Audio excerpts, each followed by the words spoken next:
वो अक्सर ऐसा देखा गया है कि घर का जो शरारती बच्चा होता है, जो नालायक बच्चा होता है, उससे सब लोग थोड़ा सकुचाते हैं, थोड़ा संकोच बड़े बुजुर्ग भी करते हैं उसको कुछ कहने के लिए, उसको कुछ नसीहत देने के लिए। और कई बार बैलेंसिंग एक्ट के चक्कर में जब उसको नसीहत देते हैं तो थोड़ा सा ज्ञान जो शरीफ बच्चा घर का होता है उसको भी दे देते हैं। ये सर्वथा गलत है, ऐसा नहीं करना चाहिए, लेकिन ऐसा अमूमन देखा गया है। कुछ ऐसा ही काम इस देश के चुनाव आयोग ने किया है। नसीहत देनी थी भारतीय जनता पार्टी को विषाक्त और सांप्रदायिक बयान न देने पर, ऐसे गंदे भाषण न करने पर, लेकिन साथ ही साथ ज्ञान दे दिया, नसीहत दे दी कांग्रेस को कि संविधान को खत्म करने और अग्निवीर जैसी चीजों का राजनीतिकरण ना करें।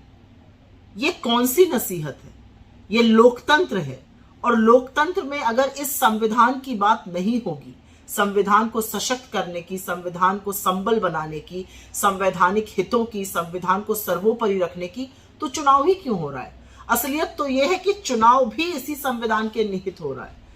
जब बरेली में एक दलित को पीटा जाता है क्योंकि वो अपनी मर्जी से वोट डाल रहा है, या एक आदिवासी के सर पर बीजेपी का नेता पेशाब करता है, तो संविधान की याद दिलानी पड़ेगी ना, हकों की याद दिलानी पड़ेगी ना लोगों को। तो संविधान पर चर्चा नहीं होगी तो चुनाव कराने का ही क्या मतलब है? दूसरी बात कही गई अग्निवीर पर ना बोले। अरे क्यों ना बोले अग्निवीर पर? यह देश दुनिया का सबसे युवा राष्ट्र है, और सबसे युवा राष्ट्र में 24 साल के लड़के को रिटायर किया जा रहा है।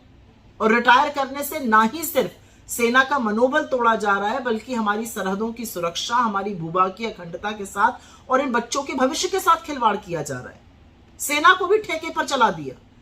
73 साल का प्रधानमंत्री 5 साल का टर्म और मांग रहा है, लेकिन 24 साल के लड़के को घर भेजने की तैयारी है। क्यों है भाई? सियाचिन की हाड़ कांपती ठंड और तपते रेगिस्तान में जो सैनिक खड़ा होकर इस देश की सरहद, इस देश की सुरक्षा कर रहा है, उसको आप बोल रहे हैं 24 साल में तुम रिटायर हो जाओ। और खुदा ना खास्ता अगर इनको कुछ हो जाए तो ये शहीद भी नहीं होंगे। और ऐसी अग्निवीर पर हम बात ना करें, वो अग्निवीर जिसने लोगों को उद्वेलित किया हुआ है।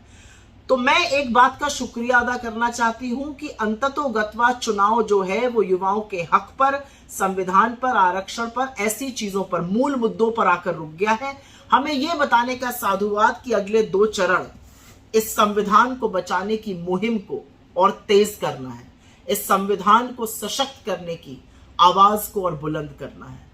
अगर लोकतंत्र में संविधान पर बात नहीं होगी, युवाओं के भविष्य, उनके हक पर बात नहीं होगी, तो बात होगी क्या? चुनाव का मतलब क्या है?